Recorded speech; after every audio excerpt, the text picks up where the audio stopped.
네, 코로나19 상황이 갈수록 엄중해지고 있습니다. 신규 확진자 수가 열흘 연속 세 자릿수를 기록하더니 400명 가까이 계속해서 나오고 있는데요.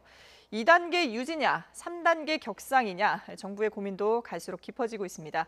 유재복 해설위원과 함께 코로나19 상황 정리해 보겠습니다. 자, 안녕하십니까? 네. 자, 지금 서울 사랑제일교회 관련된 확진자가 일단은 가장 많은 상황인데요. 지금까지 추이가 좀 상당히 빠르게 증가하고 있지 않습니까? 매주 일요일마다 2주 동안의 발생 상황을 정리해서 이제 정부가 발표를 하는데요. 네. 어제 저녁에 발표한 2주 상황을 보면 좀 놀랍습니다. 정리를 좀 해드리면요. 예. 이제 새로 발생하는 하루 환자가 162명입니다. 불과 2주 전에 12명이었습니다. 그러니까 예. 150명이 늘어난 것이죠. 네네. 그러니까 하루에 7월 말 8월 초까지는 하루에 12명 정도가 발생을 했는데 지난 2주 동안은 하루에 162명. 어제는 뭐 한 400명 가까이 되지 않았습니까? 예, 그렇죠. 수도권은 10.2명에서 136.7명 이렇게 전체 85% 정도를 차지하고 있고요. 그다음에 이제 감염 경로를 알 수 없는 이른바 깜깜이 환자는 네. 8.3%에서 18.5%까지 이제 두 배가 훨씬 넘게 늘었고요. 18.5%라는 것은 환자 5명 가운데 1명은 감염 경로를 알 수 없다는 것이죠. 네네. 그럼 그 환자로부터 파생되는 N차 감염은 통제가 굉장히 어렵다는 것이 되고 그것이 지금 이제 이른바 2, 3일 전부터 두드러지기 시작한 수도권을 벗어난 전국화 현상이 예. 아마 이제 그 원인이 아닐까 그렇게 생각이 됩니다. 그다음에 이제 다른 그 기준 가운데 하나가 집단 발생도 역시 21건에서 30건, 그러니까 한 30% 정도 늘었고요. 네. 방역망내 관리 비율은 뭐 당연히 80% 아래로 뚝 떨어졌죠. 실제로 깜깜이 환자를 놓고 보면 일주일만 놓고 보면 20.2%까지 올라갑니다. 그러니까 이만큼 모든 지표가 상당히 좋지 않다. 이렇게 볼 수가 있습니다. 예. 근데 이게 이제 재확산의 어떤 시초가 서울을 비롯한 수도권을 시작이라고 볼 수 있겠습니다만은 네. 그래도 지금 상황은 어쨌든 전국에서 다양한 집단 감염 사례들이 나오고 있기 때문에 상당히 좀 우려스러운 상황 아니겠습니까? 그 세 가지의 방향으로 예. 이제 지역의 집단 감염이 확산되는 모습인데요. 첫 번째는 사랑제일교회입니다. 예. 사랑제일교회에서 지금 사랑제일교회만의 새로운 환자는 사실은 수십 명대로 줄었습니다. 네. 지난 18일에 166명이 늘어난 뒤부터는 다 이제 두 자릿수였고 어제는 49명 정도가 추가됐는데 문제는 뭐냐면 사랑제일교회 관련 확진 환자가 발생한 곳이 168곳이라는 겁니다. 그러니까 사랑제일교회에서 시작된 발생이 168곳까지 퍼져 있고 예. 그 가운데 21개소에서는 N차 전파가 일어났고 그 환자만 112명에 이른다는 것이죠. 이렇게 퍼져나가는 양상. 두 번째는 이제 광화문 집회입니다. 네. 광화문 집회는 지금 5만여 명의 통신 기록이 나왔는데 이 가운데 전화번호 확보된 게 10,000여 명쯤 되는데요. 이 사람들이 거의 다 지방에서 버스를 대절해서 올라온 사람들이 상당히 많습니다. 네네. 각 지역마다 특히 이 영남 쪽을 중심으로 해서 수천 명이 왔다 갔습니다. 그래서 그쪽에서 다시 지역 감염을 일으키는 그런 모습. 그다음에 이제 세 번째는 감염 경로를 알 수 없는 이른바 깜깜이 감염이 지역에서 계속해서 확산되고 있다는 것들. 그러니까 이것은 뭐 사랑제일교회에서 촉발이 되긴 했으나 네. 그 이전에 이미 각 지역에서 어느 정도 감염자들이 상당히 이제 발생해 있는 상황에서 어느 촉매제를 통해서 이제 폭발하고 있는 그런 양상이거든요. 네. 그렇기 때문에 정부가 기대하고 있는 이번 주 내에 가닥이 잡힌다든가 꼭지점을 끊고 떨어지는 가능성은 점점점 적어지고 있는 그런 모습이다 이렇게 볼 수 예. 있습니다. 그렇군요. 자, 그런데 지금 보면 이제 물론 사랑제일교회가 가장 그 핵심에 있긴 합니다만은 지금 교회에서 집단적으로 이제 감염이 일어나는 곳이 곳곳의 교회에서 이제 발생하고 있는데요. 네네. 특히 부산 같은 경우에는 부산 지역 그 자체 내에서 2단계로 이제 거리두기가 강화되면서 대면 예배를 못하게 했단 말이죠. 네. 그럼에도 불구하고 어제 대면 예배를 강행한 교회들이 상당수 있었어요. 그렇습니다. 이게 이제 부산 기독교 총연합회라는 곳에서 그 소속된 교회가 1,756개 정도 되는데요. 네. 이쪽에다가 이제 공문을 보내서 대면 예배를 강행하라 이렇게 지시를 했는데 실제로 어제 대면 예배를 강행한 교회가 279개 정도 됐습니다. 예. 그런데 이건 속사정이 있습니다. 어떤 속사정이 있냐면 이 부산 기독교 총연합회에 소속된 교회들은 대개 다 소규모 교회입니다. 아, 교인이 예. 수십 명에 불과한 예. 이런 교회들은 비대면 예배, 그러니까 온라인 예배를 할 수 있는 장치들을 구비하기가 사실 좀 어렵습니다. 그렇기 때문에 대면 예배를 하지 않으면 예배를 사실상 드릴 수가 없는 그런 네, 상황들이 네. 많거든요. 그렇기 때문에 이제 교회에서는 270여 곳씩 예배를 받지만 예. 각 교회마다 예배를 본 사람은 1, 20명 정도에 불과합니다. 근데 그것은 이제 교회마다의 사정이 있었던 것이고요. 예. 그렇다고 해서 부산시가 그 비대면 정규 예배만 허용했다는 이런 그 행정 지도를 물을 수는 없는 것이고요. 그렇죠. 어제 시장 대행이 직접 교회에 가서 이제 면담을 했는데 네. 나온 결과는 이런 식으로 해서 만약에 문제가 생기게 되면 이제는 이제 대면 예배를 완전히 중지시키는 행정명령을 내리겠다. 집합 금지 명령을 그렇습니다. 내리겠다는 거죠. 행정명령을 내리면 이제 그것을 지키지 않으면 이제 처벌을 받을 수 있는 것이고 네. 그다음에 만약에 환자들이 생기면 구상권 청구까지 갈 수 있는 것이거든요. 그래서 이제 상당히 강하게 대립하는 양상을 보였지만 사실은 이것은 이제 다시 정규 예배는 일주일 뒤니까요. 네. 그동안 이제 대화를 통해서 어느 정도 가닥을 잡아야 되지 않을까 이렇게 생각합니다. 예.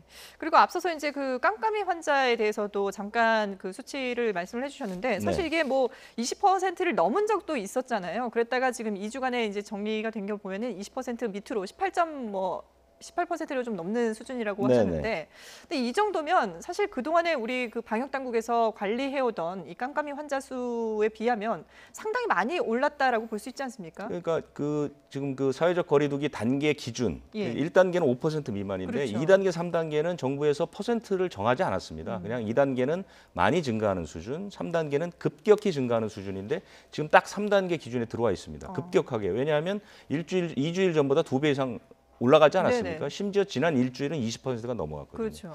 이것은 깜깜이 감염, 이른바 감염 경로를 알 수 없는 감염을 조사한 뒤 가장 높은 수치입니다. 물론 아주 초기에 환자 서너 명 나올 때는 했습니다만 그건 별로 의미 있는 것은 그렇죠. 아니고요. 그때는 코로나19에 대한 정보도 없었을 네, 그렇습니다. 때고요. 예. 그래서 지금은 굉장히 위험한 수준이라고 볼 수 있고요. 네. 깜깜이 감염이 위험한 것은 환자의 그 발병 원인을 추적해 들어가는 시간이 오래 걸리기 때문에 그렇죠. 그 과정에서 새로운 깜깜이 감염을 유발시켜서 방역 역량을 소진시키거나 추적하지 못하게 하는 그런 굉장히 위험한 요소를 안고 있는 것이죠. 네. 거기다가 지금 이제 확진자가 늘어나면서 고령 그 환자들도 상당히 이제 늘어나고 있는데 위중증 환자 그 비율은 어떻게 되나요? 닷새 전에 이제 사랑제일교회의 환자들이 이제 많이 나올 때 그때 네. 대부분 한 40% 정도가 60대 이상 환자들이었습니다. 네네. 그런데 그때 당시만 해도 위중증 환자가 10명대 정도, 10명 초반 정도 됐었거든요. 예. 그때 방역 당국이 뭐라고 얘기를 했냐면 지금은 확진 단계이기 때문에 위중증 환자가 적지만 앞으로 위중증 환자의 비율이 상당히 높아질 가능성이 높다. 왜냐하면 이제 연세 많은 분들의 확진자가 많이 나왔기 때문에 네. 이제 그것이 현실화되고 있는 단계입니다. 어저께도 위중증 환자라는 건 이제 산소 마스크나 심지어 이제 에크모 치료 받는 이런 아주 그 고도의 그 기능을 갖춘 병상이 필요한. 네. 그다음에 이제 상당히 이제 사망으로 이어질 수도 있는 그런 위급한 환자가 어제 5명 추가됐는데 그 중에 4명이 사랑제일교회 확진 환자입니다. 네. 이 환자들은 더 늘어날 가능성이 많습니다. 왜냐하면 60대 이상 확진자가 지금 40% 가까이 되기 때문에 예. 그렇기 때문에 그리고 이제 이 병상의 압박을 심하게 주거든요. 그렇죠. 지금 서울 수도권 지역의 그 중증 병상, 중환자용 병상이 한 20%도 안 남았습니다. 그런 상황에서 위중증 환자가 크게 늘어나게 되면 이건 이제 병상의 압박을 또 받게 되고 네네. 최악은 저희가 상상하기 싫은 대구 신천지 사태 때 병실을 찾지 못해서 집에서 목숨을 잃는 경우 네. 이 경우가 나타날 가능성도 배제할 수 없다 이렇게 봅니다. 예, 상당히 이제 심각한 상황으로 가고 있는데요. 자, 말씀을 듣는 도중에 어제 하루 신규 환자 수가 나왔습니다. 오늘 0시 기준으로 266명, 266명의 신규 확진자가 나왔습니다. 이로써 누적 확진자는 17,665명이 됐습니다. 266명 가운데 국내 발생이 258명입니다. 지금 뭐 앞서 저희가 살펴본 것처럼 서울 할 것 없이 수도권 할 것 없이 전국적으로 지금 확진자들이 급증하고 있는 추세를 보이고 있기 때문인데요. 입국 검역 과정에서는 4명을 포함해 신규 해외 유입이 8명으로 정리가 됐습니다. 그리고 신규 사망자는 없었습니다. 이로써 누적 사망자는 309명을 그대로 유지하게 됐습니다.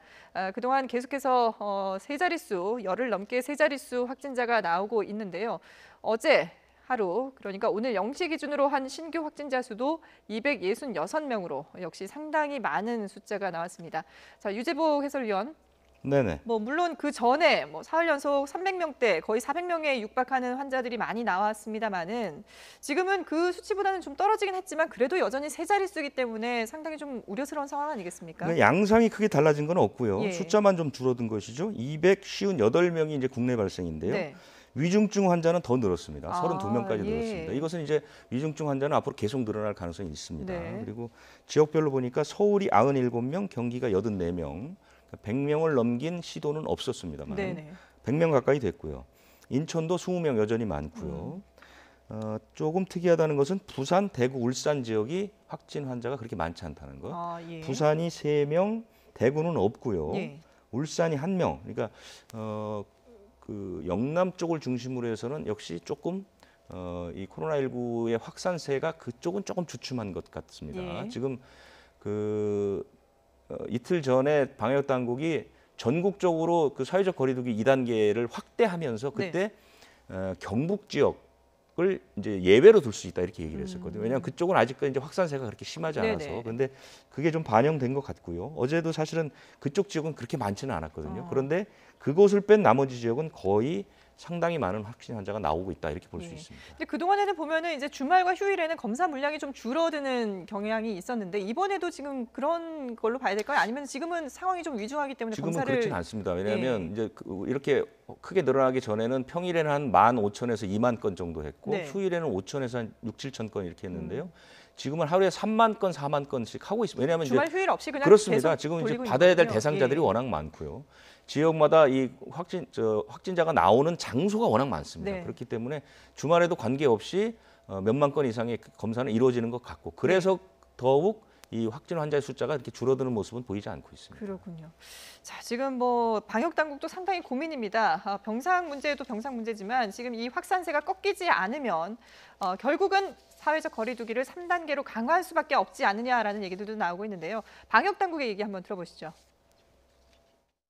수도권에 3단계를 적용할지 아니면 전국적으로 3단계를 적용할지 이런 부분과 관련되어서는 저희들이 추이들을 계속해서 보면서 지금 이제 내부적으로는 계속해서 논의를 이제 하고 있고 다만 3단계의 조치는 거의 봉쇄에 가까운 그러한 조치입니다. 그래서 많은 모든 국민들께서 고통을 감내를 하셔야 되고 그래서 이것이 조치가 장기간 또 지속되는 조치일 수가 없습니다. 그래서 단기간에 최대한의 효과를 보기 위한 그런 방안들을 마련을 하면서 3단계 조치가 취해져야 된다라고 저희들이 보고 있기 때문에 2단계 사회적 거리두기가 시작된 지가 얼마 되지 않습니다. 그래서 그런 부분들을 보면서 현재 어떤 사항들을 엄중하게 저희들이 모니터링을 하면서 3단계에 대한 부분들도 같이 깊은 논의를 하고 있다라는 말씀을 드립니다.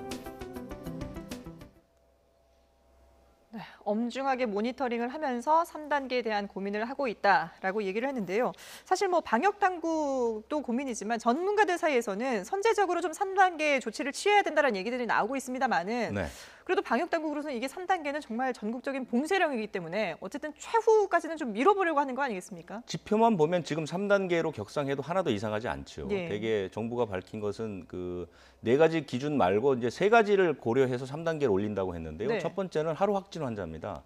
하루 확진 환자가 100에서 200명 사이 정도가 되면 3단계 기준에 들어갑니다. 네. 그러니까 지금 그것은 이미 훌쩍 넘어간 그렇죠. 것이고요. 그다음에 이제 더블링이라고 해서 하루에 환자가 2배 늘어나는 그런 경우가 일주일에 2번. 근데 그것도 사실상 거의 넘어갔다고 보면 됩니다. 네. 왜냐하면 지금 그 최고 400명 가까이 올라갔기 때문에 그것도 어느 정도 요건은 맞췄다는 것이고요. 또 하나는 이제 전문가들의 의견을 수렴한다 하는데 네네. 방역 쪽에 있는 전문가들은 거의 모두 다 이제 올려야 된다 생각합니다. 예. 왜냐하면 방역 측면에서 지금 사람들의 이 접촉을 그대로 2단계 수준으로 이렇게 놔둘 경우에 사실 나중에 이제 이 확진세가 꺾이지 않고 더 커져버리면 그때는 3단계 조치가 효과를 볼 수 없다고 이제 판단할 수 있거든요. 네. 그래서 올려야 된다는 얘기가 있는데 문제는 3단계라는 게 사실상 셧다운에 준하는 조치입니다. 그렇죠. 셧다운이라는 것은 사실 그래서 효과를 본 나라들이 있죠. 중국 우한은 집 밖을 나갈 때도 허가를 받고 나갔고 유럽도 항상 창궐기에는 그 허가증을 들고 외출을 했거든요. 네. 근데 사실 그렇게 되면 경제라든가 기타 활동 이런 것들은 완전히 이제 마비가 붕괴가 되는 되는 거죠. 마비가 예. 될 수 있는 거고 더구나 우리는 여태까지 그런 셧다운 조치를 하지 않고 지금까지 제대로 방역을 해왔고 있었기 때문에 네. 시민들이 적응하는 게 최초의 셧다운보다 훨씬 더 힘들 수 있습니다. 예. 그렇기 때문에 방역 당국으로서는 이제 고민을 하는데요. 그래서 나온 아이디어들은 뭐 2.5단계라는 얘기가 또 나옵니다. 그러니까 일부 부분에서만 3단계 조치를 취하거나 또는 지역적 뭐 3단계 조치, 네. 서울 수도권을 3단계로 하고 나머지 지역은 조금 유예하는 이런 얘기들은 나오고 있지만 어쨌든 이 확산세가 꺾이지 않으면 이번 주 안에는 어쨌든 사회적 거리두기의 단계 조정은 필요하다 이렇게 보입니다. 예. 자, 지금 저희가 김경우 서울백병원 가정의학과 교수도 화상으로 연결을 했는데요. 교수님 나와 계십니까? 네, 안녕하세요. 김경호입니다. 저희가 오늘 원래는 두 분을 스튜디오에 같이 모시고 대담을 진행하려고 했는데 이 방역 강화를 위해서 교수님은 이렇게 화상으로 연결을 하게 됐습니다. 시청자 여러분들께서도 좀 낯서실 수도 있을 텐데 방역 강화 차원에서 좀 양해를 부탁드리겠습니다. 자, 지금 교수님 저희가 3단계 거리두기를 강화를 하느냐 마느냐 이 여부에 대해서 얘기를 하고 있었는데요. 글쎄요, 방역 당국도 지금 상당히 고심이 깊습니다. 전문가 입장에서는 어떻게 평가를 하십니까? 네, 아무래도 그 3단계 조치를 했을 때 실효성과 유효성, 그리고 국민들의 수용성 이런 것들을 잘 고려를 해야 될 것 같은데요. 3단계 조치가 강한데 국민들이 잘 수용하지 않는다. 이래도 좀 효과가 떨어질 수가 있기 때문에 네. 3단계 조치의 필요성을 국민들에게 잘 설명하고 설득하고 또 국민들의 의견도 들어보고 예. 이런 노력들을 통해서 좀 국민들이 다 같이 3단계 조치에 참여할 수 있도록 이렇게 하는 것이 나중에 3단계 조치가 필요할 때 좀 필요한 정책 수단이 될 것 같고요. 예. 문제는 이제 3단계 정책을 수단을 언제 발휘할 것이냐가 문제인데 그렇죠. 지금 우리 상승 곡선이 이제 언제 정점을 찍을 것이냐 이제 이것이 가장 좀 우려가 되는 부분이 되겠는데요. 네. 만약에 우리가 강화된 사회적 거리를 두기를 해서 500명에서 꺾었다. 그래서 500명에서 감소세가 이루어지는 건지 아니면은 우리가 좀 조치가 늦어서 1000명, 2000명 수준에서 이게 작동이 돼서 2,000명 수준에서 이게 꺾일지 그것에 따라서 우리가 이제 커브가 꺾여도 바로 떨어지는 게 아니라 한참 수백 명, 수천 명의 누적 확진자를 가지고 가면서 이 감소세가 이어지기 때문에 네. 선제적으로 조기에 빨리 이 정점의 커브를 빨리 꺾는 것이 중요한데요. 지금 이 정점의 커브는 우리가 어떤 사회적 거리두기를 적용해도 커브의 변화가 나타나는 데는 시차가 있기 때문에 지금 나타나는 500명에 400명 가까이 나타나는 확진자는 사실 1, 2주 전에 일어났던 유행이고 네. 좀 하루 이틀 뭐 약간 정체를 하는 것 같다가도 계속 오르기 때문에 좀 장기간 관찰해야 되는 점이 있지만은 우리가 이제 어떻게 보면 도박일 수도 있겠는데요.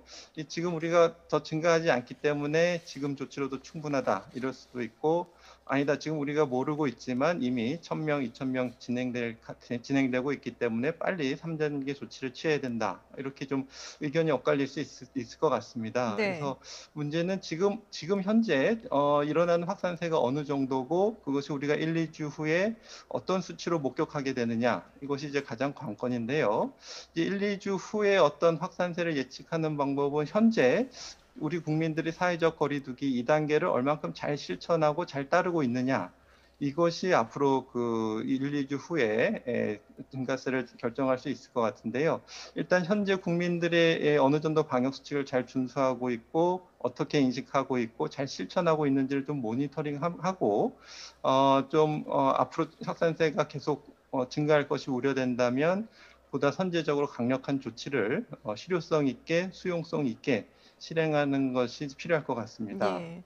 사실 뭐 당장 지금 3단계로 강화하면 물론 이제 방역 측면에서야 뭐 효과가 바로 나타날 수도 있겠습니다만은 이게 이제 파장이 워낙에 크기 때문에 일단 2단계도 정확하게 확실하게 지킨다면은 조금 이 추세를 누그러뜨릴 수가 있을까요? 네, 그렇습니다. 지금 전 국민 마스크 착용 의무화를 했기 때문에 네. 우리가 알려진 바로는 마스크 착용만 잘 해도 85% 이상 감염을 차단할 수 있다 이렇게 알려져 있기 때문에 전 국민 마스크 착용을 의무화하는 것도 매우 실효적이고 또 국민들이 마스크 쓰기엔 또 이제 많이 익숙해졌기 때문에 예. 충분히 받아들이고 수용성이 있는 정책이 될 가능성이 많고요.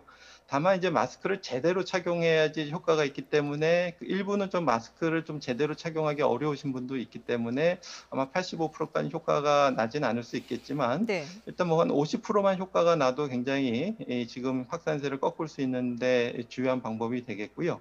마스크를 이제 예전보다는 많이 쉽게 구하실 수 있고 또 마스크 착용, 올바른 착용법에 대해서도 국민들께 많이 홍보하고 가르쳐 드리고 잘 모르면 좀 친절하게 옆에서 자세히 좀 가르쳐 드리고 이렇게 하는 노력들이 잘 이루어진다면은 확산세를 좀 꺾을 수 있을 것 같은데 문제는 이제 또 마스크를 벗게 되는 상황들 예를 들면 뭐 카페라든가 식당 이런 데서 또 이제 마스크 착용을 얼만큼 또 잘 준수하실 수 있을까 또 우리가 마스크 착용 의무화가 또 어려운 이런 부분에 대해서도 우리가 방역 효과가 좀 떨어질 수 있는 부분에 대해서 충분한 좀 보완이 필요할 것 같습니다. 네. 자, 지금 마스크 말씀을 해주셨는데 말씀하신 것처럼 경기도와 인천, 부산에 이어서 서울시도 오늘부터 마스크 착용이 의무화됐습니다. 서울시의 발표 내용 들어보고 오겠습니다. 서울 시민은 모든 음식물 섭취 시 등 불가피한 경우를 제외하고 실내 및 공연 등 다중이 집합한 실외에서 마스크를 의무적으로 착용해야 합니다.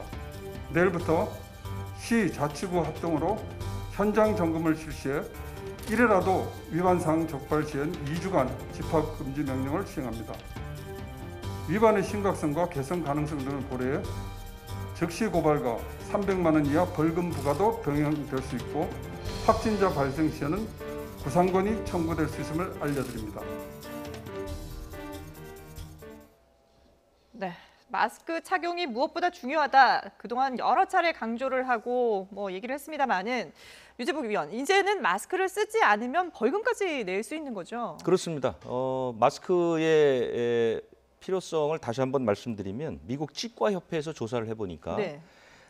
마스크를 착용한 것과 감염력의 이제 차이를 비교해봤더니 감염자와 비감염자가 모두 마스크를 안 쓰면 90% 정도 감염이 됩니다. 그런데 감염자는 쓰지 않고 네. 비감염자를 썼다 그러면 70% 정도. 그러니까 감염자가 쓰는 게 중요하겠죠. 그러네요. 예. 감염자는 썼는데 비감염자가 안 썼으면 5%밖에 안 됩니다. 그런데 감염자와 비감염자가 모두 마스크를 쓰면 1.5%밖에 감염이 되지 상당히 차이가 않습니다. 나는군요. 그러니까 거의 뭐 100배 정도의 차이가 예, 나는 예. 것이죠. 그만큼 마스크가 이제 중요한 것이고 그렇기 때문에 지금 이 폭발적인 확산세를 막을 수 있는 어찌 보면 이제 필살의 비책은 마스크를 쓰게 하는 건데요. 네. 사실 이제 우리가 마스크를 쓰기 시작한 지가 반년이 훌쩍 넘었습니다. 그렇죠. 그리고 지금 쓰기에 좋지 않은 조건이죠. 눅눅하고 덥고 하는 그런 조건인데 사실은 마스크를 이제 이렇게 의무화시키고 벌금까지 물여서 한 1, 2주 정도만 모든 국민이 마스크를 안팎에서 그러니까 실내 실외에서 다 쓰게 되면 저는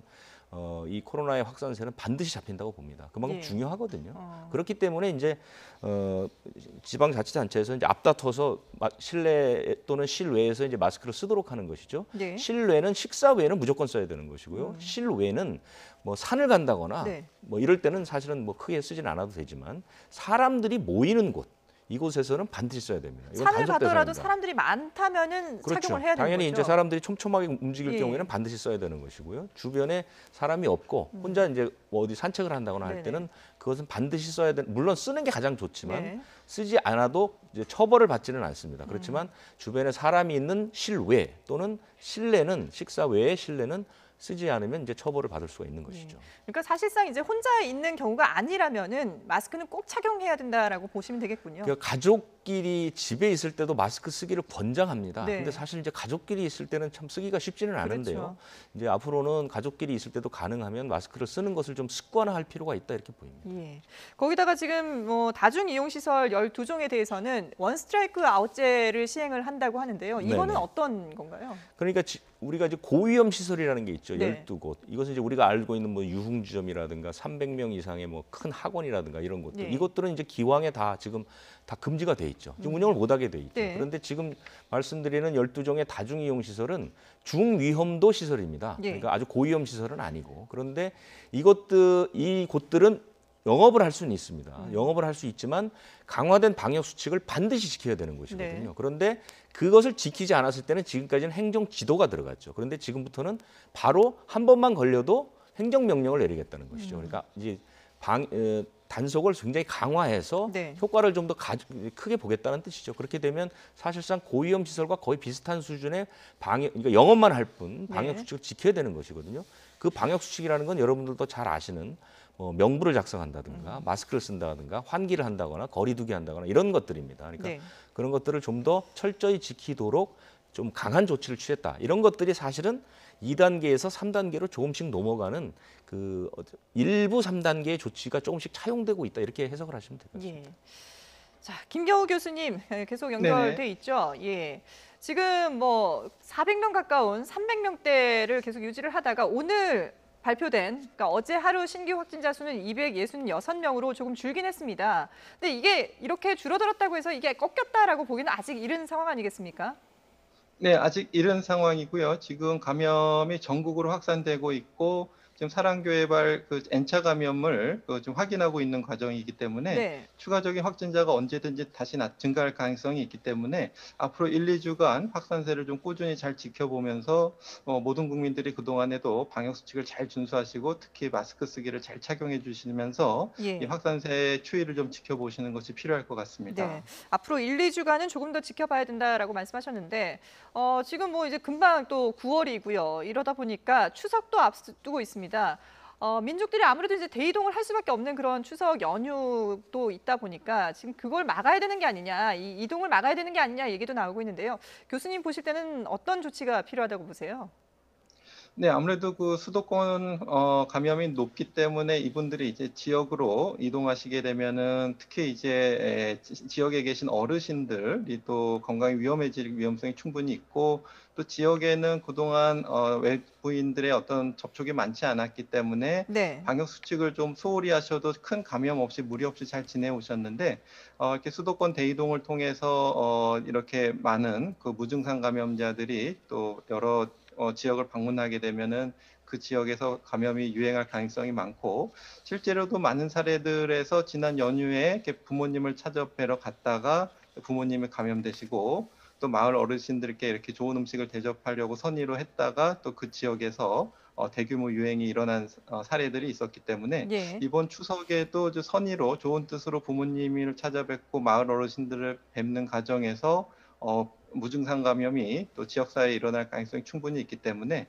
이렇게 그 수도권에서 이동하시는 분들에게 어떤 우리가 그 전국으로 지역으로 방문하실 때의 위험성을 그 필요성을 좀 충분히 국민들에게 소개하고 설명해서 네. 좀 스스로 좀 자제를 좀 당부하는 것이 필요할 것 같고요. 이것을 강제적으로 이동을 제한할 것인가 아니면 이제 어느 정도 수준의 자제와 금지를 적용할 것인가 이것은 이제 아무래도 정부의 고민이 될 것 같고요. 무엇보다도 전 국민들께 내가 무증상이지만 그 시골에 계신 어른들이 감염되실 수 있다는 그런 위험성을 좀 충분히 알려드리고 실제 사례들도 좀 소개하는 것들이 필요할 것 같습니다. 예. 자, 그리고 오늘 또 나온 기사 중에 관심을 끄는 것이요. 미국 식품의약국 FDA가 코로나19 혈장 치료제 긴급 사용을 승인했다라는 얘기가 나오고 있거든요. 이거는 어느 정도의 의미로 우리가 받아들여야 될까요? 네, 그동안 이제 혈장 치료제는 이제 많이 소개가 되어 있었고, 네. 지금 FDA에서 소개한 것은 그동안 어떤 동정적 사용으로 한 5천여 명에게 사용된 혈장 치료의 안정성에 대해서만 일단 검토를 한 겁니다. 그래서 효과성은 아직 분석이 안 돼 있지만, 안정성에 대해서 한 5천 명에 대해서 위중한 부작용, 사망이라든가 뭐 심각한 알레르기 반응이라든가 폐손상 이런 것들이 어느 정도 생기나 봤더니 약 한 25명, 그러니까 약 한 적은 숫자로 심각한 부작용이 생겼기 때문에 안전하게 사용할 수 있다. 이렇게 안전성을 이제 허가한 사항이 되겠고요. 네. 부작용이 이제 전혀 없는 것은 아니고 좀 어느 정도 발생할 위험성이 있지만 또 이득이 더 크다고 결론이 되겠고요. 아, 이것이 이제 우리나라 이제 혈장 치료 곧 임상 시험을 준비 중인데 네. 여기에도 좀 시사하고 좀 좋은 데이터를 미리 주는 의미가 있을 것으로 보입니다. 예. 부작용이 전혀 없는 것은 아니지만 그래도 조금 기대해 볼 만하다. 이렇게 얘기를 정리하도록 하겠습니다. 네, 지금까지 유재복 해설위원 그리고 김경우 서울백병원 가정의학과 교수와 자세한 얘기 나눠봤습니다. 오늘 두 분 고맙습니다. 네, 감사합니다.